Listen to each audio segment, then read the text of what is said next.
Praise the lord. నేను పోయిన నెలంతా కూడా విపరీతమైన జలుబు. దానివల్ల నా చెవులు కంప్లీట్‌గా క్లోజ్ అయిపోయాయి అన్నమాట. అసలు ఏం వినిపించేది కాదు. చెవులు మూసుకుపోయి ఫ్యాన్ సౌండ్ గానీ, వాటర్ సౌండ్ గానీ, ఎవరైనా పిలిచినా గానీ వినిపించేది కాదు. ఇంకొక ముఖ్యమైన విషయం ఏంటి అంటే, నాకు చిన్న బాబున్నాడు, 15 నెలలు. ఆ బాబు ఏడ్చినా కూడా పక్క గదిలోకి వెళ్ళిన తర్వాత ఆ బాబు ఏడ్చినా కూడా నాకు వినిపించేది కాదు. అయితే నేనిప్పుడు దేవుని సన్నిధికి వెళ్తూ ఉంటాను. రెగ్యులర్‌గా వెళ్తూ ఉంటాను. సో, ఒక్కసారిగా నాకు అది ఫేస్ చేస్తూ ఉన్నాను. ఆ ప్రాబ్లమ్ నుంచి బయట పడలేకపోతున్నాను. రోజులు గడిచిపోతున్నాయి గానీ, ఆ సిట్యుయేషన్ నుంచి బయటికి రాలేకపోతున్నాను.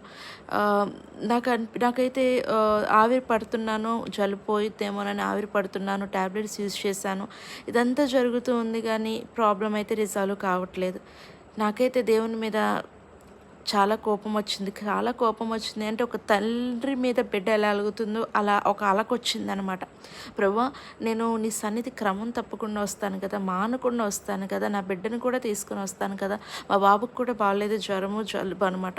సో, ఇలాంటి సిచ్యువేషన్ ఎందుకొచ్చింది? నేను రోజు అనుదినము నేను చేస్తున్న భక్తి ఏమైపోయింది? నేను అనుదినము చేస్తున్న భక్తి నాకు ఏమీ ఉపయోగం లేకుండా అయిపోయింది ఏంటి? నాకు అనారోగ్యం వస్తే వెంటనే ఎందుకు స్వస్థపరచబడట్లేదు?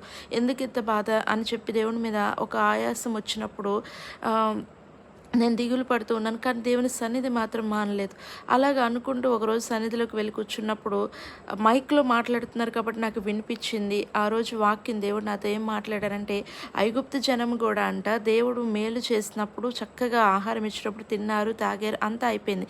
కానీ ఎప్పుడైతే వారికి కావాల్సింది ఇవ్వలేదో, దేవుడు ఇవ్వకుండా ఉన్నాడో, ఆ టైంలో మాత్రం మమ్మల్ని ఇక్కడ చావగొట్టడానికి లేదా మమ్మల్ని చంపేయడానికి ఇక్కడ నుంచి తీసుకొచ్చావా ఐగుప్తు నుంచి అని మాట్లాడతారు దేవుని మీద.